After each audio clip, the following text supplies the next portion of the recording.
I was like, to be honest, I'm not against cabals.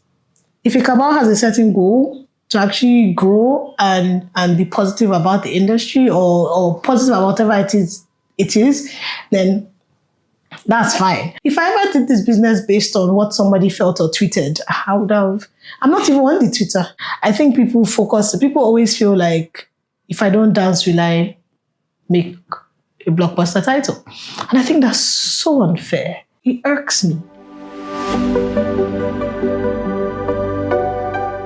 It's another beautiful Good News Naija podcast episode. And of course, my favorite person in film is my guest today, Mimi Bartels. I remember reading an IMDb report that states that Mimi holds a 2-1 business administration degree from Liverpool John Moores University. She started her film career as a production assistant in 2010. Amongst other notable efforts, Mimi spearheaded distribution for 70% of the all-time top 10 box office releases in Nigeria since 2016. Mimi has worked in over 25 co-productions and has producer, co-executive producer, supervising producer credits in over 14 films. As co-founder of Anakle Films and a creative strategist, Bartels has not just produced films, but has been instrumental in reshaping how African stories are conceived, produced, and presented to the global audience. It is my honor and my privilege to have Mimi Bartels join us on the Good News Naija podcast. I know you'd enjoy it.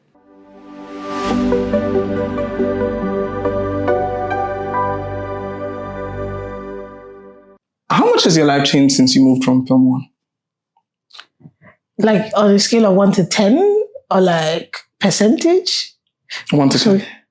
11? That's the truth. It has changed. How so? The major change I'm creating now, I always joked that I wanted to create just because like intellectual property is like, I just want to pass something down to my kids because I just felt like I was always a part of people's stories and helping them make money. And I felt like the ultimate way, that's one thing I learned in Film One, to be honest, like the making money part of stuff. So I was like, I think it's time for me to start creating. So now I'm actually a creator and I'm still producing as it is, but I'm entering rooms that I didn't think that I would enter. And I've always when I was in Film One, I always kind of hid. Even if it's like a premiere that is our film, I would still I don't do red carpet. I from what IMDb says, because honestly, I need to sit down and write it all down. I know it's like 19 films that I've either co-EP'd or produced or supervised. And I've only done 2 red carpets in all of that. And when I even did that, it was because the people that were the spotlighters had not shown up yet that I now did that. I'm still not the one in front of the camera now though, but at least I'm entering rooms, just especially because of like the Black Book as well, and how eager, like you don't even recognize like what you have achieved until you actually hear it, from people. And when I was in Film One, I never had the space or rather, I never allowed myself to hear it because there was always something back to back. There was just never a time to pause. And then I have Christmases now because, Christmas is the battle of something. Every Christmas was a battle of something. But now it's like, so this is my second Christmas in 8 years that I've had. So at least my kids see me now. So when I mean 11, I really mean 11. Okay. So, because in my head, I know how when people know you for this and how importantly you were playing in their lives to make money, and then you now move to now become a creator, and then somewhat now like their colleague who is also making films and trying to get distribution the same way they are trying to get distribution. It's a whole new trajectory. Did any of that change some of the people who were rabble-rousing around you? Because I would imagine that even 2 years ago when I think my first engagement with you was the King of Boys documentary. When I saw you there, I was like, oh, exciting, I need to know this person. And then you were on the panel that I also anchored, and then we just built a relationship. But how has that changed? Like the people who, or when you are people always pitching to you or trying to network you at every event because they're either trying to get distribution or trying to get a co-production or trying to just cow favors from you. And now just seeing you, I'm like, hey, I know you, somebody. You know, so when I was even in Film One, I always used to say, I'm at your service. And people didn't get that. So I remember I said that to somebody, and this was post my leaving Film One, and I said that the person thought like maybe I was being rude. Like I'm so sorry, but I genuinely see myself as a servant to the industry. So even as I've left now, believe me, they haven't left me because I'm just like, guys, I'm like, even the hampers are still coming. I'm like, guys, I've left that space, but but what I found is that people are not even necessarily looking for investment. They're actually looking for guidance. And I mean, I still get asked about funding now, and I'll always want to co-produce. It's just that the slate now is just few, but we are working on co-productions. But I've honestly, I haven't left that space completely, or rather, they haven't left me completely, and they do feel I still have leg to help one way or the other, which I do, to be honest. I don't even think even myself can leave that because I don't feel that we are where we need to be as an industry. So I can't even say like, oh, I don't do that anymore, blah, blah, blah. So even if you have your film coming out, if you ask me, I'll be like, oh yeah, you should do this, you should do that. I have been into rooms where, I'll give you an example, like the other day I went into, to see my friend, and the person was on a photo shoot set. And when I got in there, I was still being asked questions like, oh, I have my film coming out. What do you advise I do? I still saw filmmakers yesterday. I was saying, my film is coming out. I'm going to buzz you for advice, blah, blah, blah. I find that people need that advice more because the advice actually leads to profit. So I find that that's what people are looking out for more than, oh, I want funding for my film, blah, blah, blah, blah. I still get asked, I'm not even kidding you, this week alone, I've been asked like, oh, do you know where I can get funding? Can you hook up with this person? And I think I'm like Nokia. I'm just good at like connecting. So I just connect and it's still there. So I don't think that would ever change. And I understand people seeing me in this light. And I believe that people always evolve. I'm just in my evolving stage. And there's no conversation I don't enter with my distribution hat on, or my producer hat on. I think I'm quite blessed to have all three sides of the coin, or rather like, the coin has two sides. Well, mine has three now. But distribution, producing, and creating. So like, yeah, I'm blessed. But no, they've not left me. They still see me like that. But those hampers, do they work? Of course not. Because in my head, so what is usually the goal when people send those? And I also understand because it would be rude if you reject them. Yeah, with me. Because even when I was in Film One, I used to get hampers. And I said I'll never reject a hamper because the person doesn't know how else to appreciate what I have done or like we have done for them. In Nigeria is the best way to show appreciation. Even when you're fighting with your lover, like, have you eaten? So that's why I feel like that's how they are. It never came off as a bribe kind of gift. I mean, unless I missed the memo and like people are watching, they're like, hey, she didn't understand. I was looking for bribe. That's a different conversation in itself. But like, no, I find it that it's a form of appreciation. And this is the little way in which I can appreciate you. There are people that I have never even done anything for that would still show appreciation, apparently just because of what I have done in the industry. And the things, I don't know what I've done in the industry. I genuinely, I don't. When people, I was somewhere and somebody was like, I was in the supermarket. I felt like, oh, Mimi, it's good to meet you. I'm like, how do you know me? I'm behind the scenes. I don't take pictures. Are you like stalking me? What's going on? Like, I don't do interviews. This is probably my third interview that I'm doing sitting here. So like, I don't know how you know me. So in your journey as a producer, creator, and a film executive, how does a person rise to become those? Because again, when I look at your profile, it states that you've done this for over 15 years. And that comes with a lot of winging it and trying to build an industry that now is, and taking a bet and almost also shaping the industry. So a lot of what we now know as the industry was shaped by you looking at the industry and also just saying, this is how I think would be the best way to move to where we want to go. So how do you get to that? Because you're literally building from no template, because when we want to get to Hollywood, but then the Nigerian film industry is the Nigerian film industry and would always be the Nigerian film industry. We just need more structures and strive for excellence and all of that. But how did you grow? So I think I come from a place of privilege,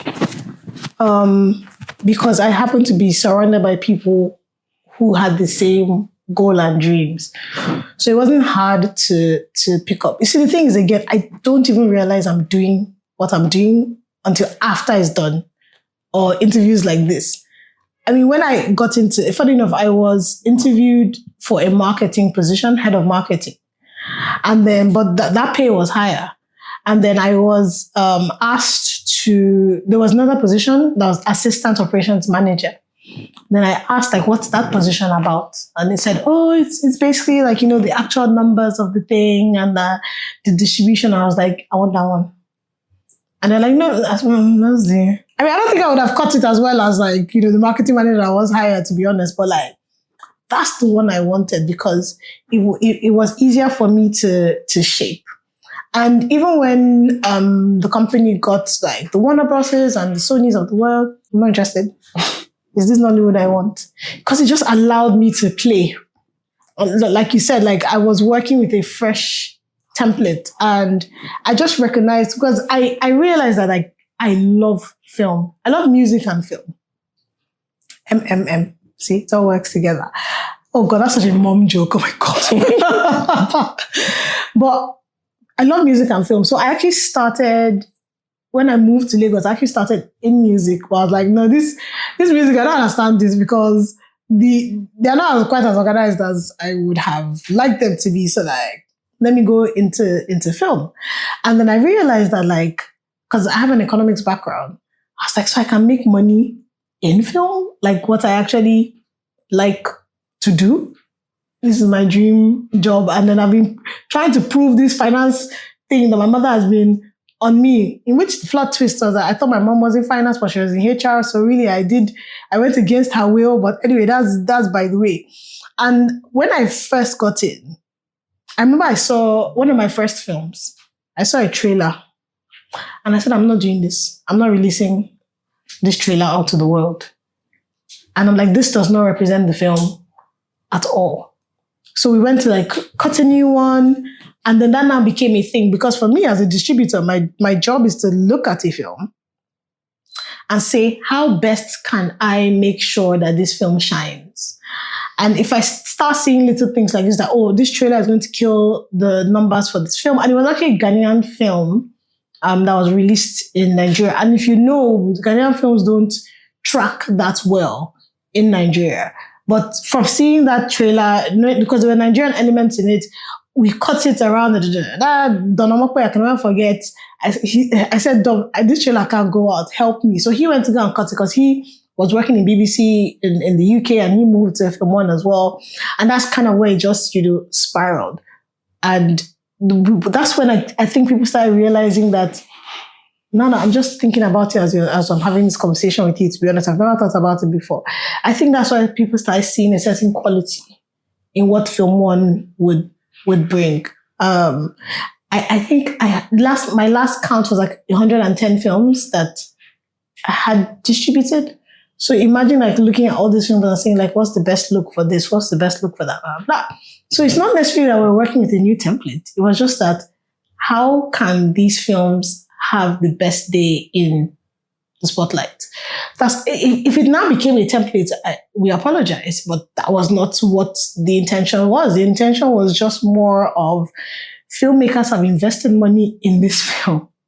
They need to get their money back, and I need to get my 10 to 13%, if anything. So I'm getting a bit emotional, just even just think, because honestly, I haven't had these conversations, with myself before. And to be honest, nobody has ever asked me this before. But it was a lot of pressure, but then I never considered it as pressure. I considered it as, this is somebody's child, and how do you take care of this person's child? And that's just how, whatever it is that transpired. I imagine that there are many rumors that people came out with that were either thieves or, what's the other one, like cabal. Blah, blah, blah. I was like, to be honest, I'm not against cabals. If a cabal has a certain goal to actually grow and be positive about the industry or positive about whatever it is, then that's fine. But honestly, we were just working as it was. I didn't plan to do anything that happened. I just knew, like, if I see a poster, it can be better. That was my honest thinking. And I'm happy if it's considered a template and people have. I honestly haven't gone back to check, like, oh, is somebody following this as a template before? But the only thing wherever I see that people may consider a template is how to get a box office title. Pack like 10 superstars in the film. Whatever. It works for some, it doesn't work for all. But what I found that when it works for some is that there's people feel the heart in it. And I think that's what people feel to understand, that Nigerians are just looking for heart in stuff. Like, I see where that person was going with it. And if you track all the box office success, you would see that if you look at all the films that have hit that mark, you can see that person actually put their heart in it. There are some that just do it because it's the next money to make, but the ones that actually like have the heart in it. Not that, oh, I'm a small filmmaker, I'm trying to make money.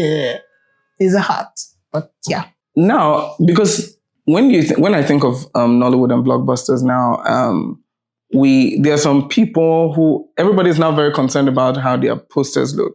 And then there's now that has now created like a business for some poster designers. I now know two who's like, if you don't use this guy, you're using this guy. If you are trying to be artistic, you use this guy. If you are trying to make a blockbuster, use this guy. So, so that's some of the templates that people have seen that works from you, and all those taglines that you. Oh wow! Oh yeah, I was such a fan of. Like you're like, oh, this is a tagline for the. So it's now something that it's deliberate, even for YouTube films. Now you see people trying to do that deliberate work for these films.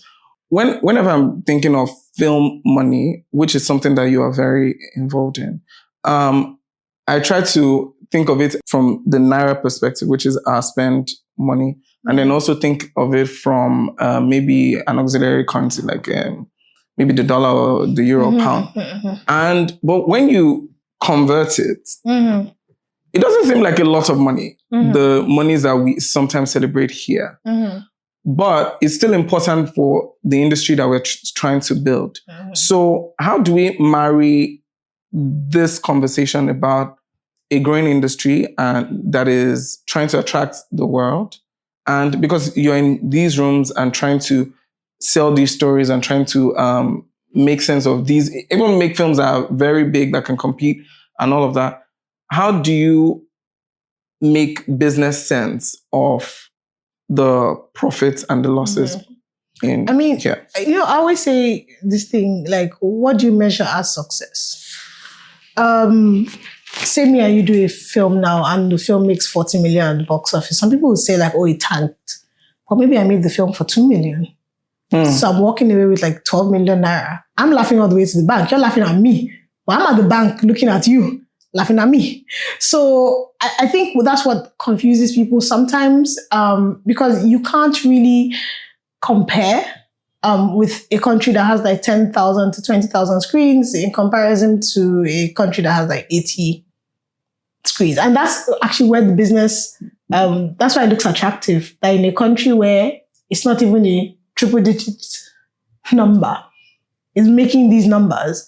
If maybe I invest a little bit more, I would get. Funny thing is that South Africa gets most of their profit is made from Nigeria in terms of like the films that they sub-distribute that comes here, because some of these Hollywood titles come through a South African company, and I remember being in rooms with them then, and they were like, "Oh, these numbers are good."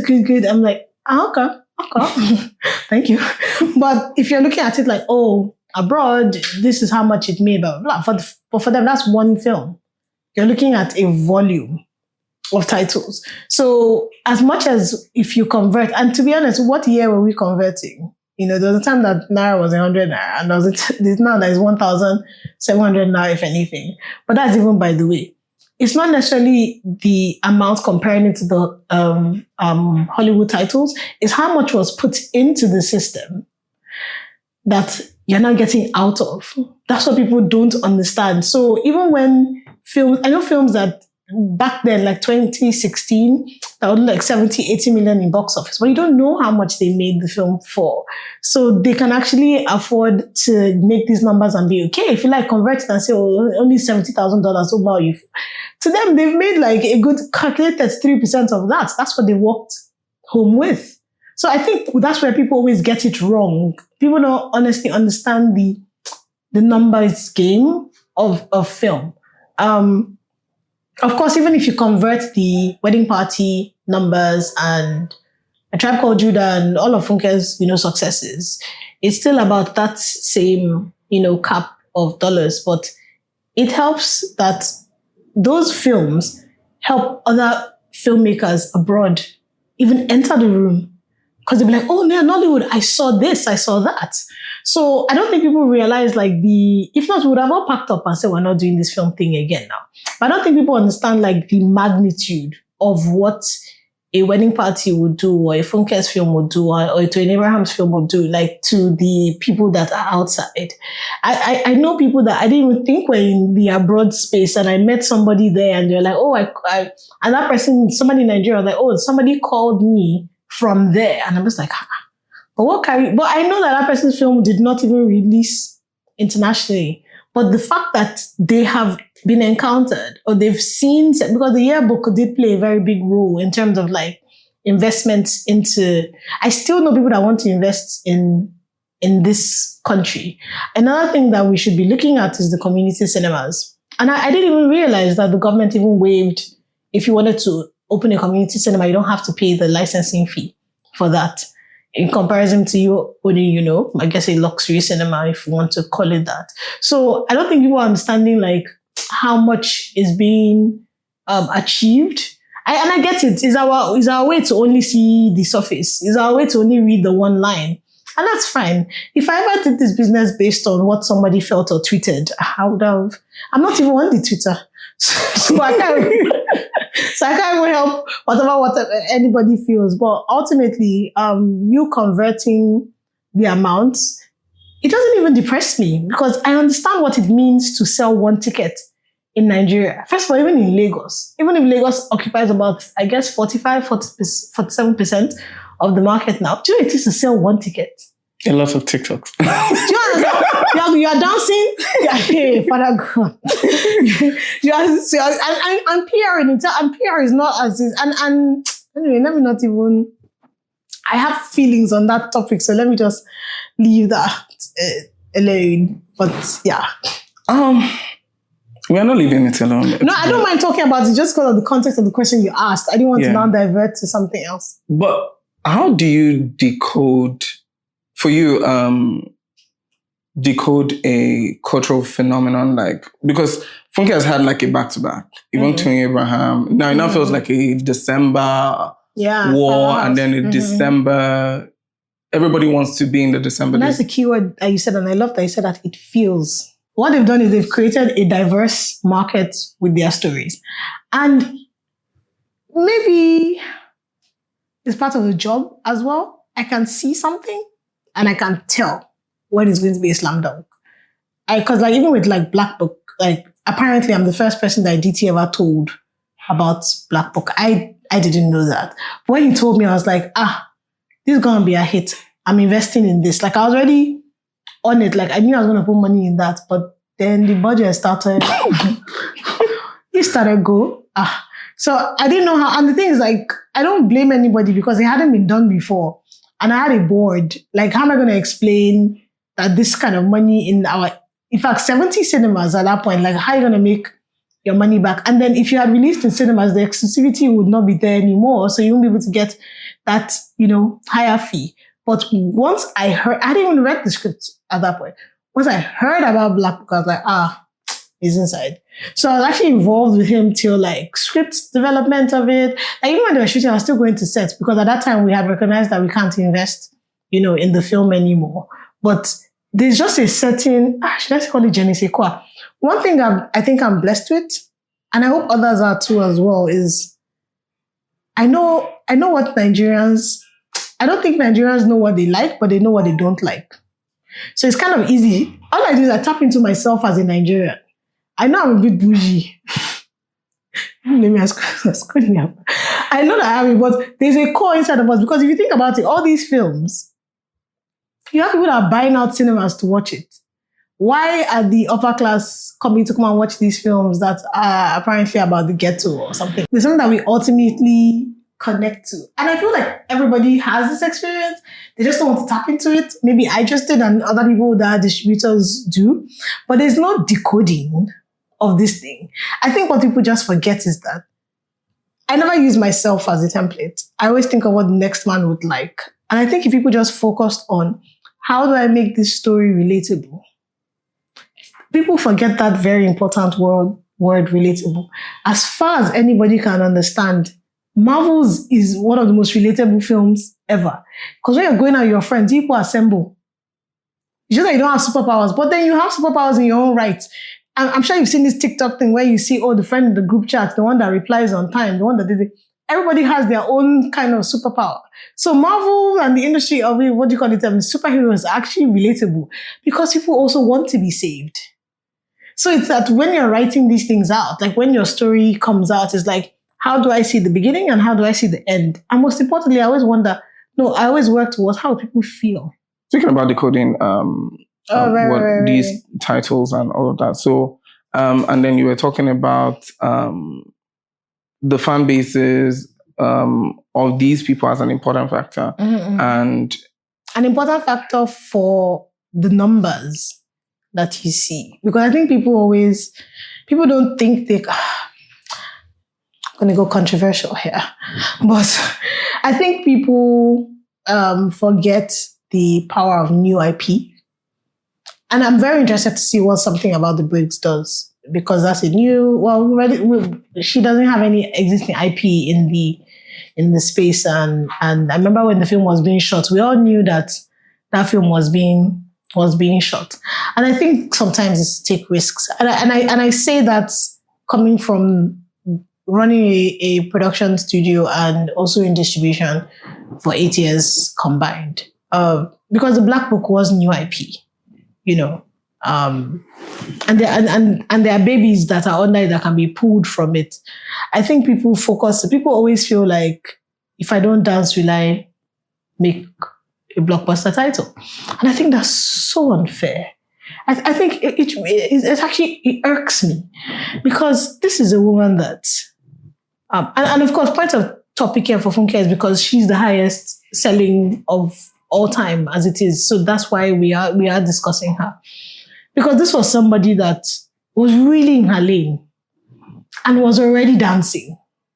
And it just became that people identified with her because there was a certain joy. Like, whenever there's any rumor about her, she's gonna dance. So I don't know these songs, but like you're seeing somebody that is genuinely enjoying what it is that they do. So before the ghetto business came out, she was already doing the dance. It's not like it's something that just woke up, and it just feels like people say copy and paste, but I don't necessarily call it copy and paste. I call it security.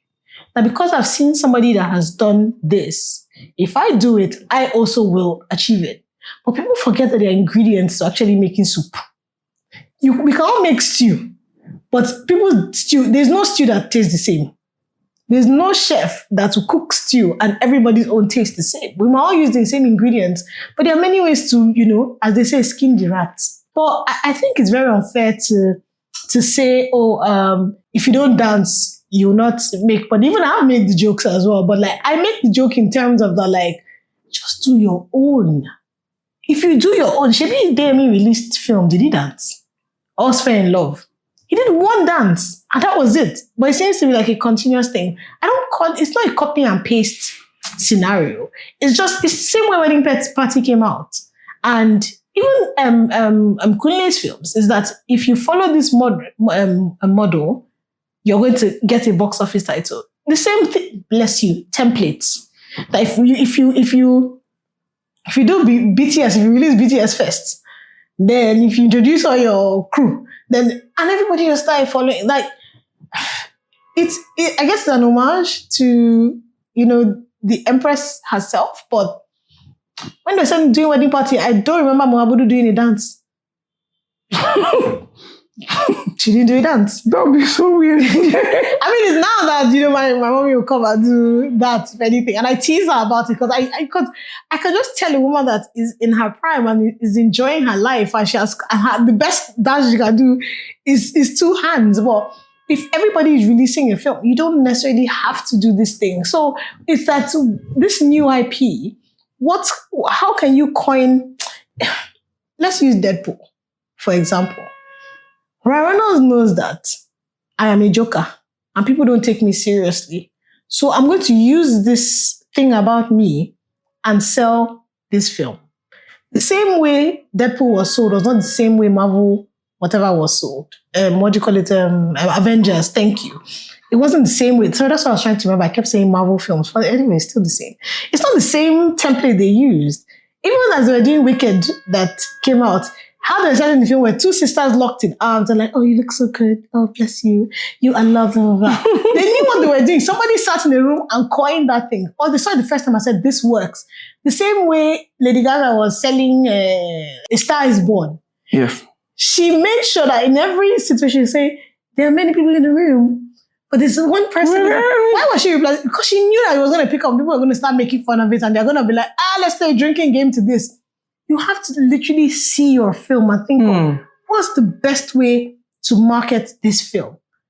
And I think that's where we kind of gotten lost in this Nollywood that we're doing, is that everybody's rushing for a buck. And I imagine that there's so many rumors that have come out in the last, 3 weeks with like Netflix leaving and stuff. But like, all in all, people just really need to understand that it all comes down to a business decision. Last is that, has this worked? Has this not worked? And that's what selling films really is. Like, if I'm releasing a film, I promise you, I'm not going to be dancing. I've always respected anybody that can do it. I mean, I used to be a stepper back in my day, but like, I can't do it now. If I do it, you tell it's fake. And then again, nobody's going to care if I'm dancing or not. It's probably industry people, they'll say, Mimi is cuckoo mad already, so there's no point in it. So I generally feel like I used to think that there was a sure win. There is a formula. No matter how we look at it, there is a formula in terms of getting a good director, getting the right cast for these things. And keyword is right cast, because you don't have to put every Dick and Harry in your film. And I feel like the greats that do have this box office success in Nigeria have understood what the right cast is. And I remember when they were doing Wedding Party and they literally broke it down. It was actually a science. My former boss, Ken Elparo, and all of them, he always spoke about it. That's even why I'm referencing him.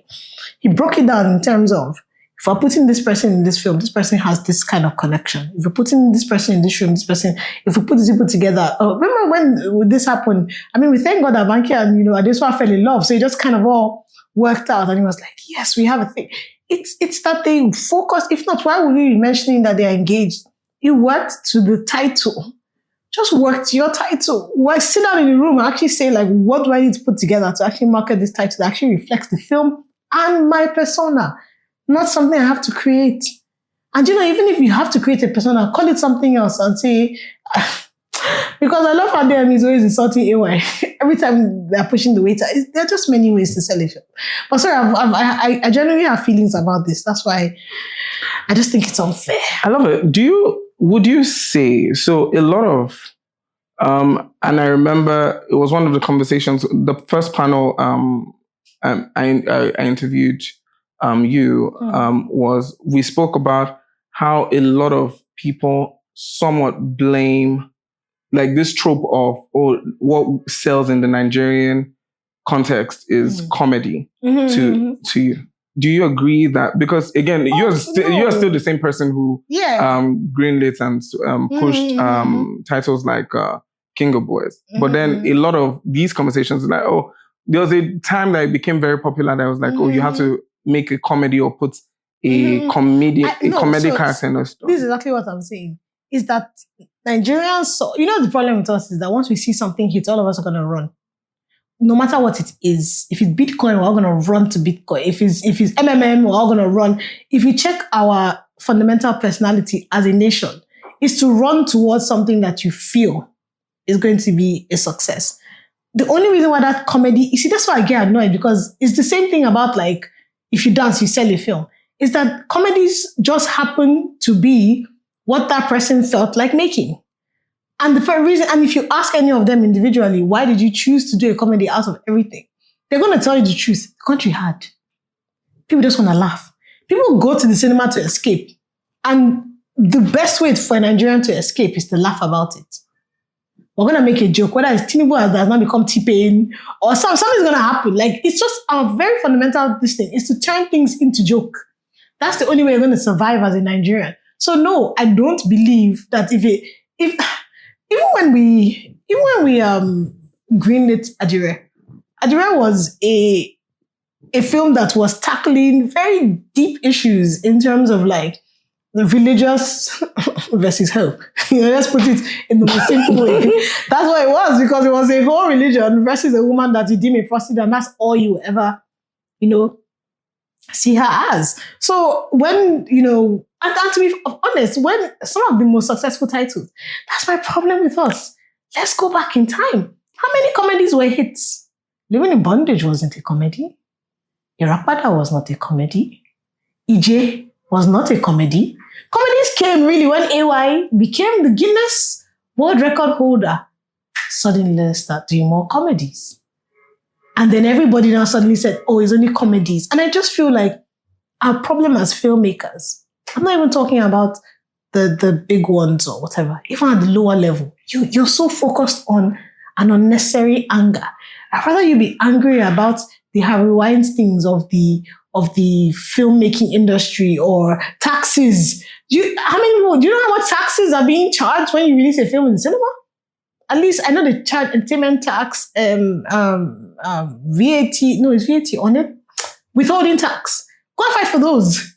Why don't we have more co-production treaties? Like, deal with your issues. But no, it's that, a comedy, this is, and then suddenly there's now a divide. Oh, I'm more artsy. And be artsy. Do you know, might be an exclusive if anybody cares. I'm more of an artsy film lover than I am a commercial film lover. Like, I watch, how to downplay my brain is that I watch Oscar-nominated titles. And we all know that they're very artsy. And I love festival films. But I understood that I had a job to do so I can differentiate and say, oh, this is going to make money, and blah, blah, blah. So no, the thing is that it's fear that keeps holding us back. And I feel like if you tell a good story, whether it doesn't, people don't realize that Kambili didn't actually make box office numbers. It didn't. But we understood what it is that we're trying to aim for. And I remember then, I was in a bit of trouble then, but I was like, I want to do a film where it's not A-listers and see what happens. Rom-coms are loved. Like, let's actually put people that can actually act.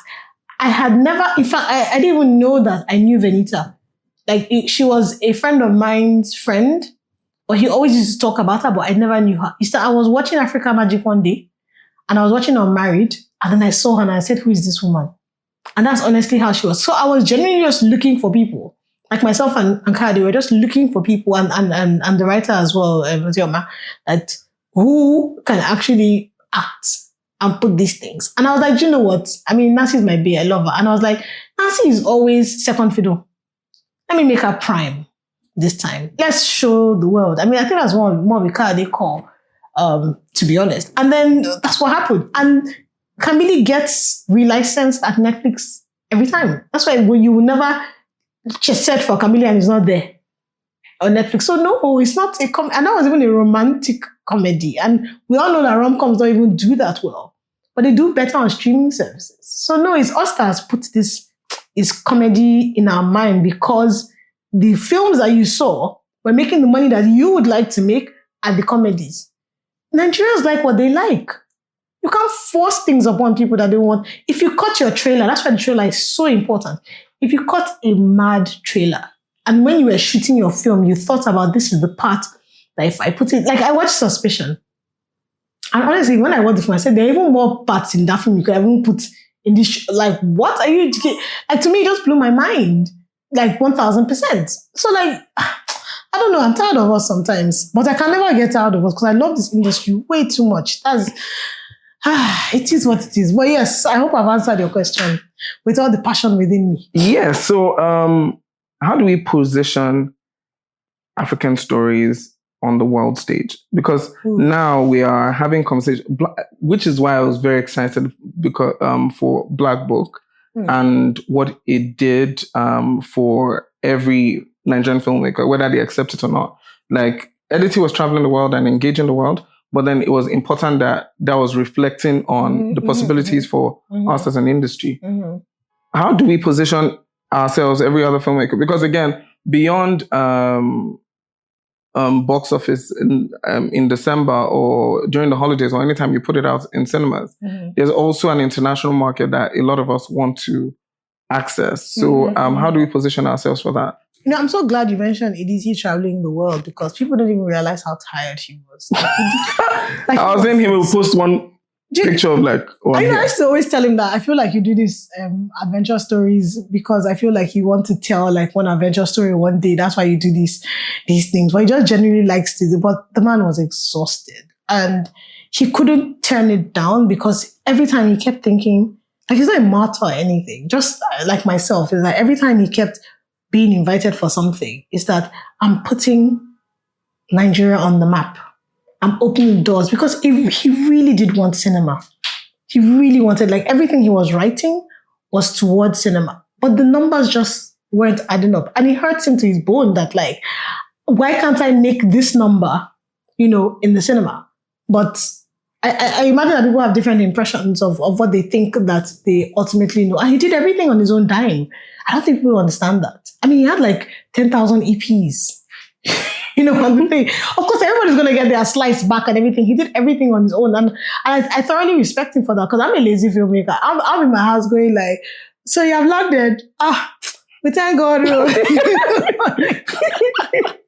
What am I saying? Because I really was that devil in his ear, like, this you push this thing, this thing, blah, blah, blah, blah. Say me, if you don't do it, okay, be there. Somebody will do it for you. You have to have a big film. Okay, let it sleep now. Blah, blah. So like, that's really what it is. And I think one of the biggest things, and the reason why I say I'm giving this backstory is the importance of collaboration. Because Editi had a voice behind him. He had many voices that were divided. There's so many, and if you go back to the Black Book, you see there are a lot of thank you credits on it. There are people that were just giving him advice. I mean, last time everybody's coconutted last at the end of the day, like you want to do, and there are things that he fought for that, you know, ultimately make it. But the collaboration is important to put African stories on the map. I know everybody keeps saying like, focus on the stories that you're telling and focus on the local, blah, blah, blah. I'm with you, 1000%. But we're not going to get there if we don't collaborate. That's the foundation. Because everybody's going to bring something to the table that you didn't have before. Mm-hmm. So from film one, you moved on to a very important role at Anakle Films as the co-founder.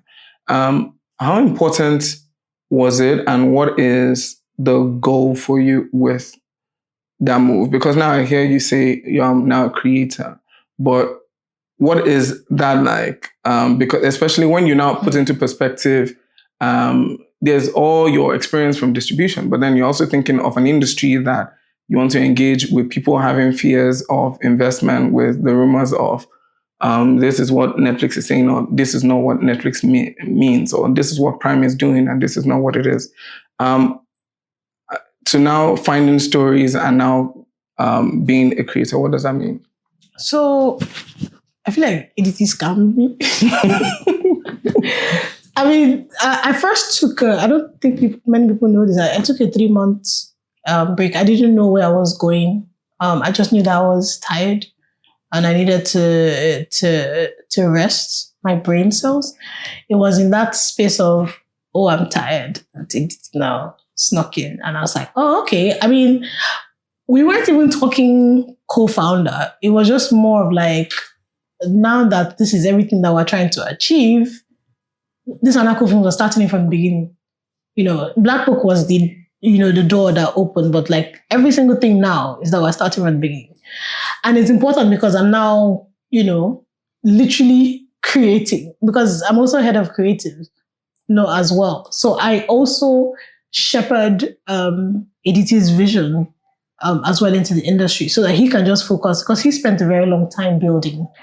And I just wanted him to just like hone in on just the creative side, of it. So I'm coming from a space where my job was ultimately to make money on productions, but now I'm having to feed the the creative side of like to be honest, it's not really far from what I was doing as the GM. My job then was really to build a business, but now is that I'm building creative, because there are other creatives that are within the company that I'm also, ushering. Because I also did, I didn't realize, but everything I was doing was actually defined by two terms: development executive.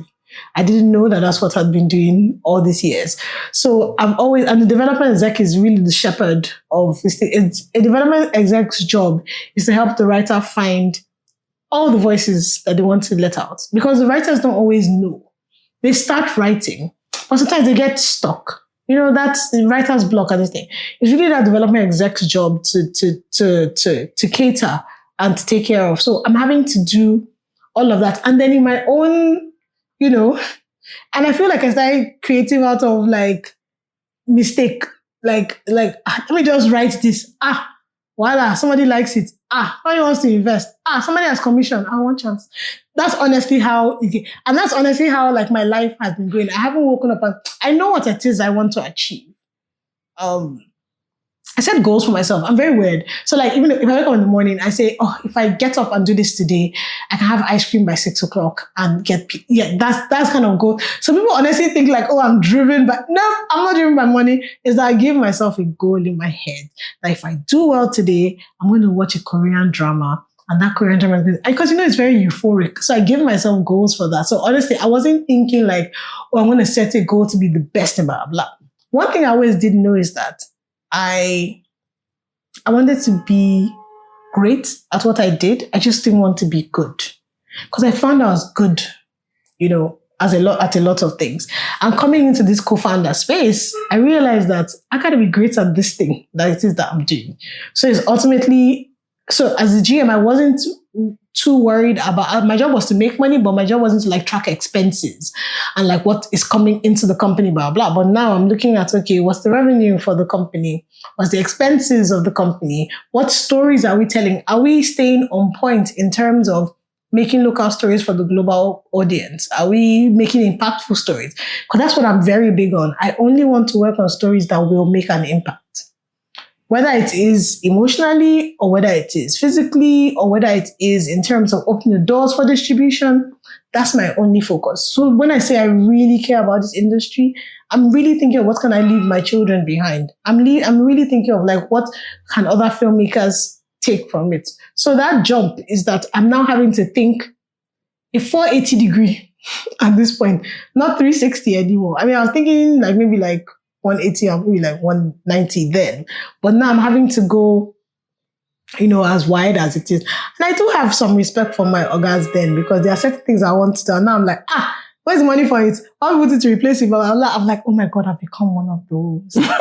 Oh no. But what I'm making sure that I do is that I create a space where creatives don't have to worry about where's the money coming from, or how am I going to make the money back. Every partnership that I'm very big on partnerships. I don't even understand it. Why does somebody want to do all the work alone? People don't understand how lazy I am. I don't like to do work alone. I'm trying to make a space that is safe for everybody that comes. And I'm just trying to leave something for people behind. The biggest thing for us at Anakle Films is impact. And I think that's where I got a bit exhausted, because I was just making money, but I was a bit worried about like what impact am I so the thing for me is like, so I lost my son, and when I was in that state of like depression, I watched something and it distracted me and it made me feel good, and maybe I may have used that as an addiction as well maybe that's what my Korean. No, I've always loved Korean drama. But every time I want to feel a sense of euphoria, I watch a Korean drama. There's just a way that they are telling like just I don't know, it's very euphoric. I can't explain their romantic dramas. A simple touch would be like they've been lovers for a minute. I don't even know. But and I thought about it that like in this my state of sadness, these are the things that pulled me out of it. So I'm very, very concerned when I make a film because I keep thinking like in these 2 hours, let this person feel good. Like after they finish watching it, let them feel something that is not as negative as there's nothing more painful than a Nigerian doing that hiss to your film. I have never experienced it myself because I have not been there. But any film that I'm a producer on, just know that I was creatively involved in it. I don't carry producer title very often. It's actually 3 films I'm actually like producer title on it. One, I felt like I was suckered in because of, anyways, it's kind of there I always blame. Because it's him that started this, my producing side of me that I didn't know existed, if anything. But yeah, I'm very concerned about how I make people feel. You've spoken a lot about funding, and so for a lot of people who've made a lot of short films, young people who've made a lot of short films and are now trying to make their first feature, what is the path to that? Man, I wish I could give you one very amazing, sexy answer like that. But it's belief. Not necessarily from the short filmmaker side, but the person that can actually believe that you can take it to feature film. It's networking. You do believe that funding exists, and what is your aspiration for Nollywood? That'll be my biggest aspiration is collaboration. I don't know any Hollywood film that only has one company that starts at the beginning. Like somebody should name one. Even like the Netflix ones that have been commissioned, you rarely see one company like, in front of it. And I don't know how it got this way. I don't know if I was an orchestrator of how it got this way, but everybody just feeling like I need to shine alone. I don't. Or everybody, keyword is feeling. Like maybe you don't feel that way, but me as somebody else may feel like, oh, that's how you feel. I'm like, oh, I'm going to show you. I don't know how we got this bad. I mean, there was a company, I was so happy with this series that came out, Princess on the Hill. I love it. I mean, first of all, I'm addicted to it. I know that one dropping episode, I was so, I said, people trying to kill me. I was even like saying, every Thursday, 12 a.m. I'm there. Like, so I get so upset. I'm just like, so I watch this one. I won't see what's going to happen. Do you know, I'm going to wait till this thing.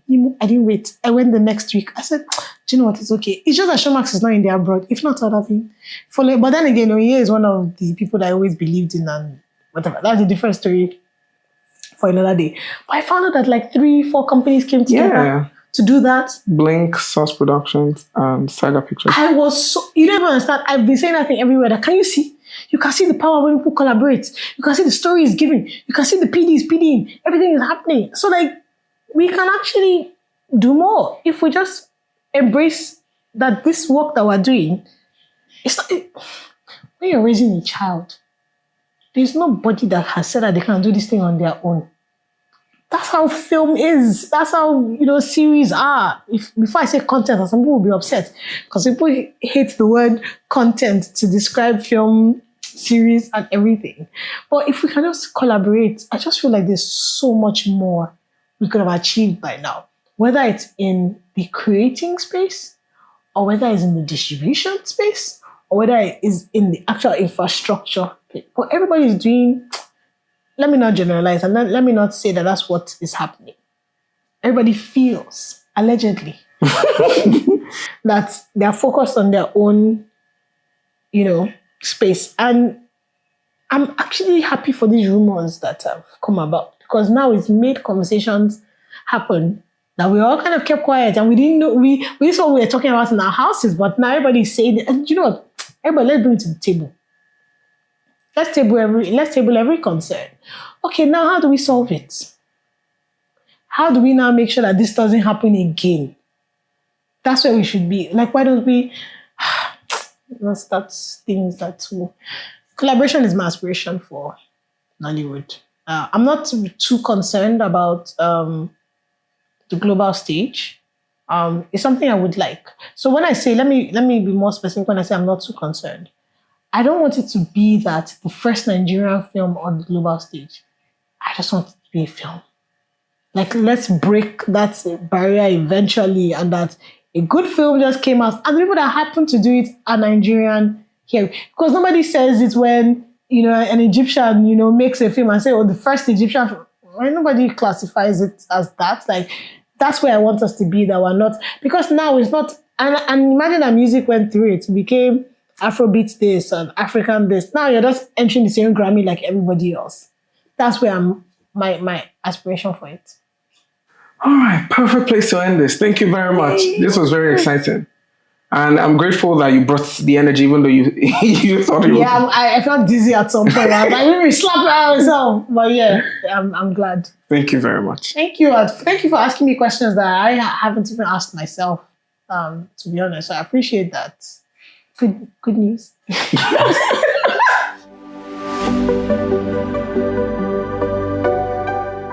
I had such a blast having these conversations. Could you tell? I mean, I was sweating throughout the episode, but that was because of the passion in the room, the excitement in the room for something as beautiful as film and an industry called Nollywood. And I really had a swell time. But speaking about things that we want you to do, we want you to please subscribe to our YouTube channel, hit the bell, and of course follow us on all social media platforms. We are the Good News Naija podcast. My name is Desmond Eberkunwe. Thank you for joining us on this ride. See you on the next one.